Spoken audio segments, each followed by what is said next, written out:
हो, वहां एक बच्चा 3.5 साल का जो 3 दिन पहले गायब हो गया, 4 दिन पहले कल उसकी डेड बॉडी मिली। उनके माँ बाप रो रहे थे कि एक बार हमारी भाई से बात करा तो हमारी टीम वहां गई भी।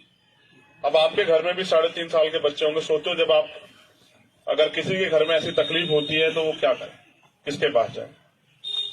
और ये क्यों हो रही है? क्योंकि सरकार में बैठे गए लोग, उनको सिर्फ एक ही चीज से मतलब है कि किस तरह से वो जो नफरत बांट रहे हैं वो जारी रहे।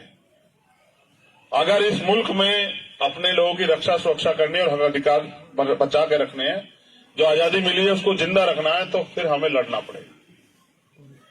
अगर हम ये सोचे कि घर बैठ के कुछ मिल जाएगा तो इतना आसान नहीं। आप देखो जिनसे मुकाबला कर रहे हो 5 बजे शाखा लगाते हैं, अन्याय के खिलाफ लड़ाई में जो जेल में रहा।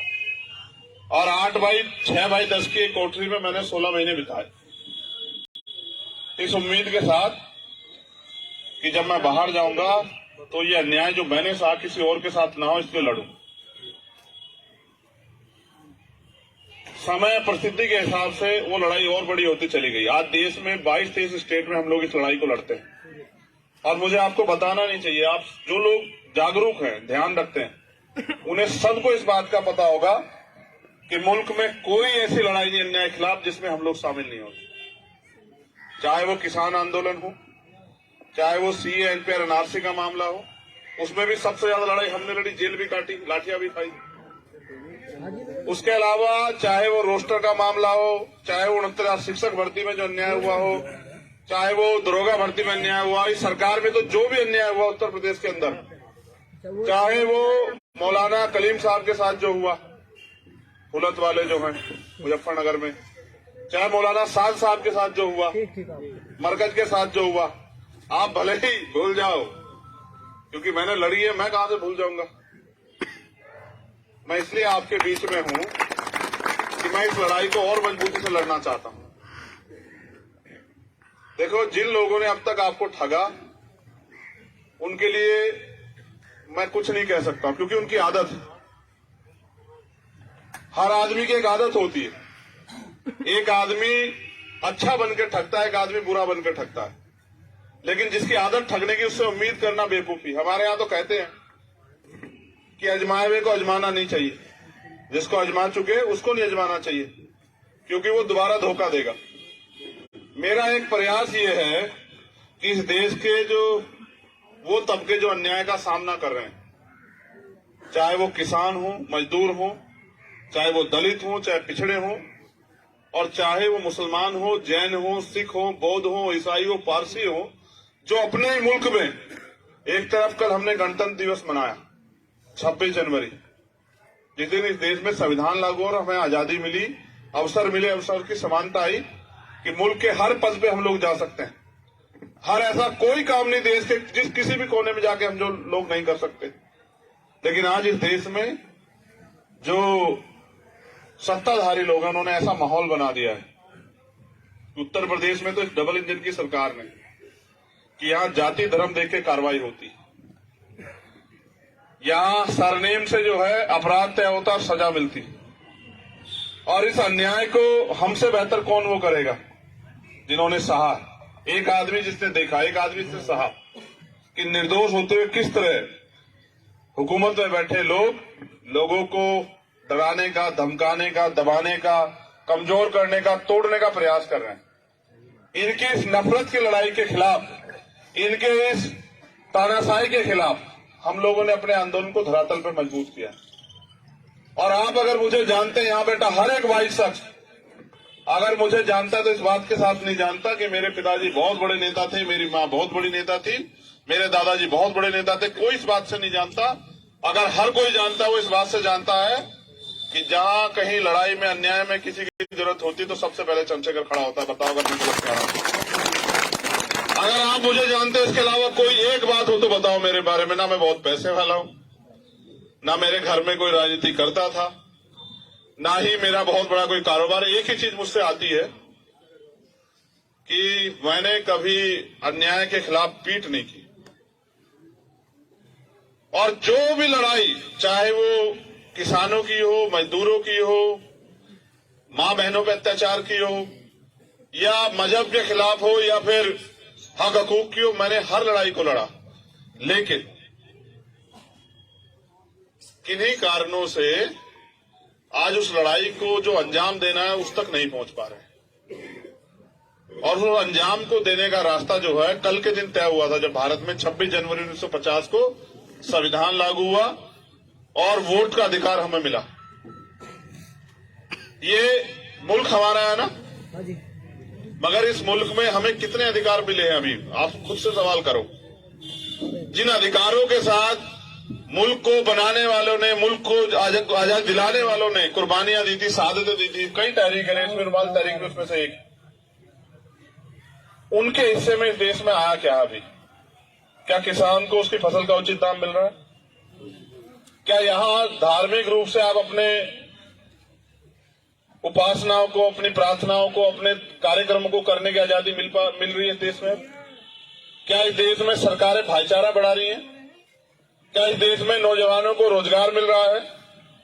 क्या इस देश में महंगाई, जिसके सपने लेके सरकार के लोग आए थे बड़े बड़े वादे करके, क्या वो खत्म हो गई है? एक चीज तो मिली कि पहले अगर किसी के साथ कोई अन्याय होता था, कोई तकलीफ में होता तो दूसरा उसका हाथ पकड़ता था। अब अगर अन्याय होता है या कोई सड़क पे आप देखना किसी के साथ कोई हादसा हो जाए तो ये कहते हुए भी डर लगता है कहीं ऐसा ना हो इसी में कोई इल्जाम लग जाए हमारे ऊपर। आज ऐसे हालात हो गए। और जब रिजल्ट आता है, देखो जितने झूठ फैला लो आप, जैसे मरकज का मामला था, इन्होंने पूरा झूठ फैलाया, पूरा कोरोना घेर दिया कि साहब मरकज से कोरोना वो हो गया, और जी भर के गालियां दी, जी भर के अपमान किया, और फिर जब कोर्ट का आदेश आया तो पता लगा मरकज का कोई रोल ही नहीं। अब इसका जवाब कौन देगा भाई? उसकी वजह से जो नुकसान हुआ उसका जवाब कौन देगा? देखो ताकतवर लोगों को फिर भी कुछ ना हो समीर भाई, बिल्कुल सच कह रहा हूं, लेकिन कहीं भी अन्याय होता है, ये नफरत फैलती है तो उसका सामना गरीब आदमी को करना पड़ता है, जिसके पास कुछ नहीं, जो सड़क पर निकलता है इस काम से कि अपने बच्चों का पेट भरेगा, और वो शिकार हो जाता है इनकी नफरत का। लेकिन क्योंकि अगर उनकी बात को, अगर जो सवाल उनके दिल में उसका जवाब नहीं मिलेगा तो फिर क्या मजेदारी। मेरा काम करने का तरीका तो आपको अभी दिख जाएगा 1 साल में। इसके लिए आपको 10-20 साल इंतजार थोड़ा ही करने हैं। आपने तो ऐसे लोगों को भी बना दिया जिनकी शक्लें भी आपने नहीं देखी, उनको ढूंढते फिरते हैं आप सामने। बताओ बनाया नहीं बना, बताओ। और उनसे काम कह दोगे तो वो कहेंगे क्यों किस बात का काम? और मैं कह रहा हूं ऊपर वाले से डर के, वो कुदरत जिसको आप जिस भी नाम से मानते हैं, ईश्वर, अल्लाह, ईसा मसीह या किसी भी नाम से आप उसको मानते हैं, मैं उससे डर के बात कह रहा हूं कि बिजनौर का नाम अगर पूरे देश को याद ना हो जाए काम के मामले में, कब हो सकता? देखो मैं कोई विरासती तो नहीं हूं साहब कि एक बार के बाद, आप मेरी उम्र भी देख लो, मुझे ऐसा तो नहीं कि इसके बाद घर बैठ जाना है भाई। अगर मैं घर बैठ जाऊंगा तो फिर इस आंदोलन को चलाएगा कौन? मैं तो इस आंदोलन को चलाने के लिए आऊं। अच्छा ये भी नहीं पता कल क्या होगा, ये भी तय नहीं है। अभी इन्होंने मेरी गाड़ी पे हमला करा, आपने देखा होगा यहाँ तो क्यों करा ये नहीं पता आपको। खतौली में ये अहंकार में कह रहे थे कि ये हमें कोई हरा नहीं सकता, हरा नहीं सकता। मैंने इनके अलग से खींच ली वो सीट। यही तो लड़ाई है मुझसे और क्या है। मैंने इनसे कहा, ये कह रहे हैं कि हमने मंत्री लगा दिए, हमने मुख्यमंत्री लगा दिए, बाबा जी भी आए वहां बड़े बड़े भाषण देंगे, बवाल सवाल जो मनाया कहेंगे। और मैंने कहा आप चिंता मत करो, उन लोगों से भी कहा कि भाई आप परेशान मत हो, देखते जाओ। ये जो जनता है इसको समझाने की देर कि आज हालात क्या है। मैं आपसे पूछ रहा हूं, इस नफरत में कोई रोजगार कर लेगा क्या बाहर जाके? आप बताओ। और हम जो नफरत बांट रहे हैं, कल इसका सामना हमें नहीं करना पड़ेगा क्या? तो इसलिए मैं आपसे कह रहा हूं कि अगर अपने हक अधिकारों की लड़ाई लड़नी है तो फिर आपको खड़ा होना पड़ेगा। अगर आपको मुझसे बेहतर कोई लगे, मैं दिल से कह रहा हूं, ये मेरी मोहब्बत है आप, अगर मुझसे बेहतर कोई लगे तो उसके साथ खड़े हो जाना। मुझसे बेहतर अगर कोई लग जाए आपको तो आप मेरी चीज में तोड़ लेना, और अगर ना लगे तो फिर मेरा साथ देना समय आने पे, फिर मुझे आजमा के देखना। इसलिए भी कह रहा हूं क्योंकि जब एक गरीब का बेटा, भाई आपसे भी कह रहा हूं, जब एक गरीब का बेटा आगे बढ़ता तो चुभता बहुत लोगों की निगाह में। ये मेरी बात को याद रखना। सही बात है। जब कोई अपने पैरों पे खड़ा होता है ना, कोई गरीब कुछ कर दिखाने के लिए, तो वो बहुत लोगों की नजरों में चुभता है। और ये मेरे साथ समस्या, जो लोग ताकतवर हैं जमहूरियत की वजह से, सत्ता की वजह से, वो याद रखे, मीडिया के साथी भी आए कि समय बदलता रहता है। आज आपका है, कल हमारे लोगों का भी होगा। आप देखना, इसी प्रदेश में होगा। और एक ऐसा समय आएगा कि इंसान को मजहब की वजह से, धर्म की वजह से, पशु की वजह से सताया नहीं जाएगा उत्तर प्रदेश में। और सब लोगों को अपने कारोबार, तरक्की, आगे बढ़ने का अवसर मिलेगा। मेरा एक संदेश भी अगर आप कहो तो दे दूं, कारोबार तो कराओ, लेकिन इस देश के सिस्टम में भी आओ, नौकरियों में आओ। जब हम उस सिस्टम का हिस्सा हो जाते हैं ना, तब कुछ चीजें ऐसी हो जाती हैं कि कुछ अन्याय अगर हमारे खिलाफ हो रहा होता तो हम पे कुछ होता है, हमारी बात रखने वाला भी होता है। हम इसको अगर नकारना चाहते हैं, इसे नकार के हम इस देश में अपने पैरों में नहीं खड़े हो सकते। तालीम स्वीकार करो। आज अगर एक IAS IPS बनता है तो क्या वो कितने लोगों के लिए वो रास्ते खोलता है, बताओ। अभी एक बेटी गई है इसरो में, एक बेटी इसरो में गई है, और बहुत गरीब परिवार से, और वहां जाके वो जो भी इस काम को आगे बढ़ाएगी, उससे क्या समाज का सम्मान नहीं बढ़ेगा? देखो, कामयाबी बोलती है ना। मैं क्रिकेट बहुत देखता हूं। अभी एक प्लेयर है मोहम्मद सिराज, वो उस दिन वाला मैच पूरा हार गए थे। तुम कितना भी देखो यहां नफरत फैला लो, अकेले सिराज के दम पे उस दिन वो मैच जीते। तो मैं ये पूछ रहा था कि सिराज का सम्मान कैसे करोगे? नफरत बांटने वाले बताओ, इस सिराज का सम्मान कैसे करोगे? हमारे मुल्क की पहचान है हमारी ये विविधता, अनेक धर्म, अनेक खान पीन, अनेक तरह का व्यवहार। इसको तोड़ने का प्रयास कर रहे हैं लोग, इनको हमें एकजुट होकर रोकना। तो बस मैं आपसे अपील करूंगा कि अभी तो मैं इस लड़ाई को लड़ रहा हूं, अभी तो और 6 महीने 8 महीने काम देखते रहो। जो सरकार में बैठ के लोग नहीं करते, जो बहुत ताकतवर लोग नहीं करते, वो मैं बिना पद के और बिना सरकार के करने के लिए लड़ रहा हूं, और करके दिखाऊंगा। और जब अगर ऐसा अवसर आ जाए तो फिर आपके ऊपर है। अगर मैं अकेला आके यहां लग जाऊंगा तो जो लड़ाई पूरे देश में लड़नी है, किसानों की, कमेरों की, मजदूरों की, नौजवानों की, बच्चियों की, वालिदाओं की, वो लड़ाई कमजोर पड़ जाएगी। अगर सब लोगों से जाके मिलूंगा तो चीजें यहां के खराब होंगी। बाकी आप बताओ मुझे तो कोई इसमें भी दिक्कत नहीं है, लेकिन आप सोचो, जहां मेरी जरूरत है अगर वहां मैं नहीं हुआ तो जो लोग मुझसे उम्मीद रखते हैं उनको तकलीफ नहीं होगी। मैं इस लड़ाई को भले बिजनौर से शुरुआत करूंगा, लेकिन इस लड़ाई को मुझे दिल्ली लेके जाना है। तो बिजनौर में नहीं रोकनी है। इसलिए नहीं रोकनी है क्योंकि ये लड़ाई दिल्ली जाके ही समाप्त हो सकती है। मेहनत बहुत करूंगा, ईमानदारी के अलावा कुछ आता नहीं है, कुछ कमाया नहीं है, ना कमाने की इच्छा। एक ही चीज आती है कि आप मेरे जाने के बाद भी मुझे याद रखो, आज यहां के बाद भी और जब इस दुनिया से जाऊंगा तब भी। इतना ही कमाना है बस। देखो, अगर इंसान हो के, मैंने वहां कहा पिछले उसमें, अगर इंसान हो के और इंसान के दर्द पे आपको तकलीफ नहीं है तो फिर आप इंसान नहीं। और आज के जो हालात हैं, जो लोग इंसान की तकलीफ पे हंस रहे हैं, उनसे ज्यादा उम्मीदें नहीं बची। अब तो अपनी ताकत बनाइए और अपनी ताकत से अपने आने वाले रास्ते खोलिए, इसके बारे में सोचिए। मैं महाराष्ट्र से लौटा, कुछ किताबें लाया हूं वहां से, एक बड़े अच्छे अधिकारी उन्होंने दी, और उन किताबों का अध्ययन ये कहता है कि जब भी थोड़ा सा रंग मेहनत से चढ़ता है, थोड़ा सा रंग, तभी कुछ ना कुछ माहौल ऐसा देश में करके उस रंग को उतार दिया जाता है। ये एक साजिश है, इसका हिस्सा नहीं बनना है। इसलिए बहुत बहुत शुक्रिया जिन लोगों साथियों ने प्रोग्राम कराया, जिन लोगों ने इतनी हो। वहां एक बच्चा 3.5 साल का जो 3 दिन पहले गायब हो गया, 4 दिन पहले, कल उसकी डेड बॉडी मिली। उनके माँ बाप रो रहे थे कि एक बार हमारी भाई से बात करा तो हमारी टीम वहां गई हुई। अब आपके घर में भी 3.5 साल के बच्चे होंगे। सोचो जब आप अगर किसी के घर में ऐसी तकलीफ होती है तो वो क्या करे, किसके पास जाए। और ये क्यों हो रही है? क्योंकि सरकार में बैठे गए लोग, उनको सिर्फ एक ही चीज से मतलब है कि किस तरह से वो जो नफरत बांट रहे हैं वो जारी रहे। अगर इस मुल्क में अपने लोगों की रक्षा सुरक्षा करनी है और हक अधिकार बचा के रखने हैं, जो आजादी मिली है उसको जिंदा रखना है, तो फिर हमें लड़ना पड़ेगा। अगर हम ये सोचें कि घर बैठ के कुछ मिल जाएगा तो इतना आसान नहीं। आप देखो जिनसे मुकाबला कर रहे हो 5 बजे शाखा लगाते हैं।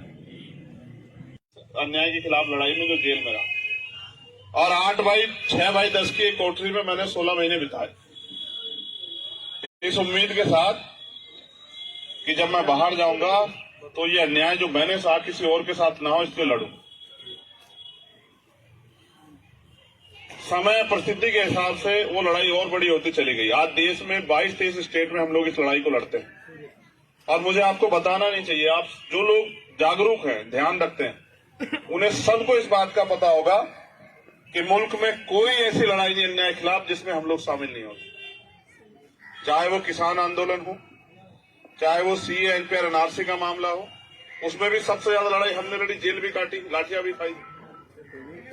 उसके अलावा चाहे वो रोस्टर का मामला हो, चाहे वो 69 शिक्षक भर्ती में जो अन्याय हुआ हो, चाहे वो दरोगा भर्ती में अन्याय हुआ, इस सरकार में तो जो भी अन्याय हुआ उत्तर प्रदेश के अंदर, चाहे वो मौलाना कलीम साहब के साथ जो हुआ, हुलत वाले जो हैं मुजफ्फरनगर में, चाहे मौलाना साद साहब के साथ जो हुआ, मरकज के साथ जो हुआ, आप भले ही भूल जाओ, क्योंकि मैंने लड़ी है, मैं कहां से भूल जाऊंगा।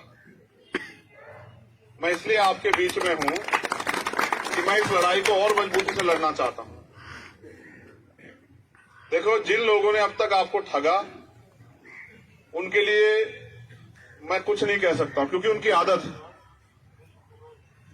हर आदमी की एक आदत होती है। एक आदमी अच्छा बनकर ठगता है, एक आदमी बुरा बनकर ठगता है। लेकिन जिसकी आदत ठगने की, उससे उम्मीद करना बेवकूफी। हमारे यहां तो कहते हैं कि अजमाए हुए को अजमाना नहीं चाहिए, जिसको अजमा चुके उसको नहीं अजमाना चाहिए, क्योंकि वो दोबारा धोखा देगा। मेरा एक प्रयास ये है कि इस देश के जो वो तबके जो अन्याय का सामना कर रहे हैं, चाहे वो किसान हो, मजदूर हो, चाहे वो दलित हो, चाहे पिछड़े हो, और चाहे वो मुसलमान हो, जैन हो, सिख हो, बौद्ध हो, ईसाई हो, पारसी हो, जो अपने ही मुल्क में, एक तरफ कल हमने गणतंत्र दिवस मनाया 26 जनवरी, जिस दिन इस देश में संविधान लागू और हमें आजादी मिली, अवसर मिले, अवसर की समानता आई कि मुल्क के हर पद पे हम लोग जा सकते हैं। हर ऐसा कोई काम नहीं देश के जिस किसी भी कोने में जाके हम जो लोग नहीं कर सकते। लेकिन आज इस देश में जो सत्ताधारी लोग हैं, उन्होंने ऐसा माहौल बना दिया है, उत्तर प्रदेश में तो इस डबल इंजन की सरकार ने, कि यहां जाति धर्म देख के कार्रवाई होती, यहां सरनेम से जो है अपराध तय होता, सजा मिलती। और इस अन्याय को हमसे बेहतर कौन वो करेगा जिन्होंने सहा। एक आदमी जिसने देखा, एक आदमी जिसने सहा कि निर्दोष होते हुए किस तरह हुकूमत में बैठे लोग लोगों को डराने का, धमकाने का, दबाने का, कमजोर करने का, तोड़ने का प्रयास कर रहे हैं। इनकी इस नफरत की लड़ाई के खिलाफ, इनके इस तानाशाही के खिलाफ हम लोगों ने अपने आंदोलन को धरातल पर मजबूत किया। और आप अगर मुझे जानते हैं, यहां बेटा हर एक वाइस शख्स अगर मुझे जानता तो इस बात के साथ नहीं जानता कि मेरे पिताजी बहुत बड़े नेता थे, मेरी मां बहुत बड़ी नेता थी, मेरे दादाजी बहुत बड़े नेता थे। कोई इस बात से नहीं जानता। अगर हर कोई जानता है, वो इस बात से जानता है कि जहां कहीं लड़ाई में, अन्याय में किसी की जरूरत होती तो सबसे पहले चंद्रशेखर खड़ा होता है। बताओ अगर आप मुझे जानते हैं, इसके अलावा कोई एक बात हो तो बताओ मेरे बारे में। ना मैं बहुत पैसे वाला हूं, ना मेरे घर में कोई राजनीति करता था, ना ही मेरा बहुत बड़ा कोई कारोबार है। एक ही चीज मुझसे आती है कि मैंने कभी अन्याय के खिलाफ पीठ नहीं की। और जो भी लड़ाई, चाहे वो किसानों की हो, मजदूरों की हो, मां बहनों पर अत्याचार की हो, या मजहब के खिलाफ हो, या फिर हक हकूक की हो, मैंने हर लड़ाई को लड़ा। लेकिन किन्हीं कारणों से आज उस लड़ाई को जो अंजाम देना है उस तक नहीं पहुंच पा रहे हैं। और उस अंजाम को देने का रास्ता जो है कल के दिन तय हुआ था, जब भारत में 26 जनवरी 1950 को संविधान लागू हुआ और वोट का अधिकार हमें मिला। ये मुल्क हमारा है ना, मगर इस मुल्क में हमें कितने अधिकार मिले हैं अभी आप खुद से सवाल करो। जिन अधिकारों के साथ मुल्क को बनाने वालों ने, मुल्क को आजाद दिलाने वालों ने कुर्बानियां दी थी, शहादतें दी थी, कई तहरीक है, इसमें रुमाल तहरीक उसमें से एक, उनके हिस्से में इस देश में आया क्या अभी? क्या किसान को उसकी फसल का उचित दाम मिल रहा है? क्या यहां धार्मिक रूप से आप अपने उपासनाओं को, अपनी प्रार्थनाओं को, अपने कार्यक्रमों को करने की आजादी मिल रही है देश में? क्या इस देश में सरकारें भाईचारा बढ़ा रही हैं? क्या इस देश में नौजवानों को रोजगार मिल रहा है? क्या इस देश में महंगाई, जिसके सपने लेके सरकार के लोग आए थे बड़े बड़े वादे करके, क्या वो खत्म हो गई है? एक चीज तो मिली कि पहले अगर किसी के साथ कोई अन्याय होता था, कोई तकलीफ में होता तो दूसरा उसका हाथ पकड़ता था। अब अगर अन्याय होता है या कोई सड़क पे आप देखना किसी के साथ कोई हादसा हो जाए तो ये कहते हुए भी डर लगता है कहीं ऐसा ना हो इसी में कोई इल्जाम लग जाए हमारे ऊपर। आज ऐसे हालात हो गए।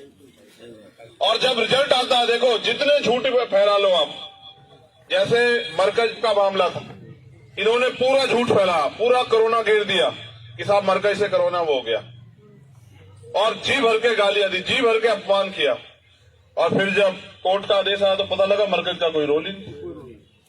अब इसका जवाब कौन देगा भाई? उसकी वजह से जो नुकसान हुआ उसका जवाब कौन देगा? देखो ताकतवर लोगों को फिर भी कुछ ना हो, समीर भाई बिल्कुल सच कह रहा हूं, लेकिन कहीं भी अन्याय होता है, ये नफरत फैलती है तो उसका सामना गरीब आदमी को करना पड़ता है, जिसके पास कुछ नहीं, जो सड़क पर निकलता है इस काम से कि अपने बच्चों का पेट भरेगा, और वो शिकार हो जाता है इनकी नफरत का। लेकिन क्योंकि अगर उनकी बात को, अगर जो सवाल उनके दिल में उसका जवाब नहीं मिलेगा तो फिर क्या मजेदारी। मेरा काम करने का तरीका तो आपको अभी दिख जाएगा 1 साल में, इसके लिए आपको 10-20 साल इंतजार थोड़ा ही करने हैं। आपने तो ऐसे लोगों को भी बना दिया जिनकी शक्लें भी आपने नहीं देखी, उनको ढूंढते फिरते आप कहाँ मिलेंगे? बताओ बनाया नहीं बना बताओ। और उनसे काम कह दोगे तो वो कहेंगे क्यों इस बात का काम। और मैं कह रहा हूं ऊपर वाले से डर के, वो कुदरत जिसको आप जिस भी नाम से मानते हैं, ईश्वर, अल्लाह, ईसा मसीह या किसी भी नाम से आप उसको मानते हैं, मैं उससे डर के बात कह रहा हूं कि बिजनौर का नाम अगर पूरे देश को याद ना हो जाए काम के मामले में, तब हो सकता। देखो मैं कोई विरासती तो नहीं हूं साहब कि एक बार के बाद, आप मेरी उम्र भी देख लो, मुझे ऐसा तो नहीं कि इसके बाद घर बैठ जाना है भाई। अगर मैं घर बैठ जाऊंगा तो फिर इस आंदोलन को चलाएगा कौन? मैं तो इस आंदोलन को चलाने के लिए आऊं। अच्छा ये भी नहीं पता कल क्या होगा, ये भी तय नहीं है। अभी इन्होंने मेरी गाड़ी पे हमला करा, आपने देखा होगा यहाँ तो क्यों करा ये नहीं पता आपको। खतौली में ये अहंकार में कह रहे थे कि हमें कोई हरा नहीं सकता, हरा नहीं सकता। मैंने इनके अलग से खींच ली वो सीट। यही तो लड़ाई है मुझसे और क्या है। मैंने इनसे कहा, ये कह रहे कि हमने मंत्री लगा दिए, हमने मुख्यमंत्री लगा दिए, बाबा जी भी आए वहां बड़े बड़े भाषण देंगे, बवाल सवाल जो मनाया कहेंगे। और मैंने कहा आप चिंता मत करो। उन लोगों से भी कहा कि भाई आप परेशान मत हो, देखते जाओ। ये जो जनता है ना, इसको समझाने की देर कि आज हालात क्या है। मैं आपसे पूछ रहा हूं, इस नफरत में कोई रोजगार कर लेगा क्या बाहर जाके? आप बताओ। और हम जो नफरत बांट रहे हैं, कल इसका सामना हमें नहीं करना पड़ेगा क्या? तो इसलिए मैं आपसे कह रहा हूं कि अगर अपने हक अधिकारों की लड़ाई लड़नी है तो फिर आपको खड़ा होना पड़ेगा। अगर आपको मुझसे बेहतर कोई लगे, मैं दिल से कह रहा हूं, ये मेरी मोहब्बत है आप, अगर मुझसे बेहतर कोई लगे तो उसके साथ खड़े हो जाना। मुझसे बेहतर अगर कोई लग जाए आपको काम में, जिस चीज में तोड़ लेना, और अगर ना लगे तो फिर मेरा साथ देना समय आने पे, फिर मुझे आजमा के देखना। इसलिए भी कह रहा हूं क्योंकि जब एक गरीब का बेटा, भाई आपसे भी कह रहा हूं, जब एक गरीब का बेटा आगे बढ़ता तो चुभता बहुत लोगों की निगाह में। ये मेरी बात को याद रखना। सही बात है। जब कोई अपने पैरों पे खड़ा होता है ना, कोई गरीब कुछ कर दिखाने के लिए, तो वो बहुत लोगों की नजरों में चुभता है। और ये मेरे साथ समस्या है। जो लोग ताकतवर हैं जमहूरियत की वजह से, सत्ता की वजह से, वो याद रखे, मीडिया के साथी भी आए कि समय बदलता रहता है। आज आपका है, कल हमारे लोगों का भी होगा। आप देखना, इसी प्रदेश में होगा। और एक ऐसा समय आएगा कि इंसान को मजहब की वजह से, धर्म की वजह से, पशु की वजह से सताया नहीं जाएगा उत्तर प्रदेश में। और सब लोगों को अपने कारोबार, तरक्की, आगे बढ़ने का अवसर मिलेगा। मेरा एक संदेश भी अगर आप कहो तो दे दूं, कारोबार तो कराओ, लेकिन इस देश के सिस्टम में भी आओ, नौकरियों में आओ। जब हम उस सिस्टम का हिस्सा हो जाते हैं ना, तब कुछ चीजें ऐसी हो जाती हैं कि कुछ अन्याय अगर हमारे खिलाफ हो रहा होता तो हम पे कुछ होता है, हमारी बात रखने वाला भी कोई होता है। हम इसको अगर नकारना चाहते हैं, इसे नकार के हम इस देश में अपने पैरों में नहीं खड़े हो सकते। तालीम स्वीकार करो। आज अगर एक IAS IPS बनता है तो क्या वो कितने लोगों के लिए वो रास्ते खोलता है, बताओ। अभी एक बेटी गई है इसरो में, एक बेटी इसरो में गई है, और बहुत गरीब परिवार से, और वहां जाके वो जो भी इस काम को आगे बढ़ाएगी, उससे क्या समाज का सम्मान नहीं बढ़ेगा? देखो, कामयाबी बोलती है ना। मैं क्रिकेट बहुत देखता हूं। अभी एक प्लेयर है मोहम्मद सिराज, वो उस दिन वाला मैच पूरा हार गए थे। तुम कितना भी देखो, यहां नफरत फैला लो, अकेले सिराज के दम पे उस दिन वो मैच जीते। तो मैं ये पूछ रहा था कि सिराज का सम्मान कैसे करोगे? नफरत बांटने वाले बताओ, इस सिराज का सम्मान कैसे करोगे? हमारे मुल्क की पहचान है हमारी ये विविधता, अनेक धर्म, अनेक खान पीन, अनेक तरह का व्यवहार। इसको तोड़ने का प्रयास कर रहे लोग, इनको हमें एकजुट होकर रोकना। तो बस मैं आपसे अपील करूंगा कि अभी तो मैं इस लड़ाई को लड़ रहा हूं, अभी तो और 6 महीने 8 महीने काम देखते रहो, जो सरकार में बैठ के लोग नहीं करते, जो बहुत ताकतवर लोग नहीं करते, वो मैं बिना पद के और बिना सरकार के करने के लिए लड़ रहा हूं, और करके दिखाऊंगा। और जब अगर ऐसा अवसर आ जाए तो फिर आपके ऊपर है। अगर मैं अकेला आके यहां लग जाऊंगा तो जो लड़ाई पूरे देश में लड़नी है, किसानों की, कमेरों की, मजदूरों की, नौजवानों की, बच्चियों की, वालिदाओं की, वो लड़ाई कमजोर पड़ जाएगी। अगर सब लोगों से जाके मिलूंगा तो चीजें यहां के खराब होंगी। बाकी आप बताओ, मुझे तो कोई इसमें भी दिक्कत नहीं है, लेकिन आप सोचो, जहां मेरी जरूरत है अगर वहां मैं नहीं हुआ तो जो लोग मुझसे उम्मीद रखते हैं उनको तकलीफ नहीं होगी। मैं इस लड़ाई को भले बिजनौर से शुरुआत करूंगा, लेकिन इस लड़ाई को मुझे दिल्ली लेके जाना है। बिजनौर में नहीं रोकनी है। इसलिए नहीं रोकनी है क्योंकि ये लड़ाई दिल्ली जाके ही समाप्त हो सकती है। मेहनत बहुत करूंगा, ईमानदारी के अलावा कुछ आता नहीं है, कुछ कमाया नहीं है, ना कमाने की इच्छा। एक ही चीज आती है कि आप मेरे जाने के बाद भी मुझे याद रखो, आज यहां के बाद भी और जब इस दुनिया से जाऊंगा तब भी। इतना ही कमाना है बस। देखो, अगर इंसान हो के, मैंने वहां कहा पिछले उसमें, अगर इंसान हो के और इंसान के दर्द पे आपको तकलीफ नहीं है तो फिर आप इंसान नहीं। और आज के जो हालात हैं, जो लोग इंसान की तकलीफ पे हंस रहे हैं, उनसे ज्यादा उम्मीदें नहीं बची। अब तो अपनी ताकत बनाइए और अपनी ताकत से अपने आने वाले रास्ते खोलिए, इसके बारे में सोचिए। मैं महाराष्ट्र से लौटा, कुछ किताबें लाया हूं वहां से, एक बड़े अच्छे अधिकारी उन्होंने दी, और उन किताबों का अध्ययन ये कहता है कि जब भी थोड़ा सा रंग मेहनत से चढ़ता है, थोड़ा सा रंग, तभी कुछ ना कुछ माहौल ऐसा देश में करके उस रंग को उतार दिया जाता है। ये एक साजिश है, इसका हिस्सा नहीं बनना है। इसलिए बहुत बहुत शुक्रिया जिन लोगों साथियों ने प्रोग्राम कराया, जिन लोगों ने इतनी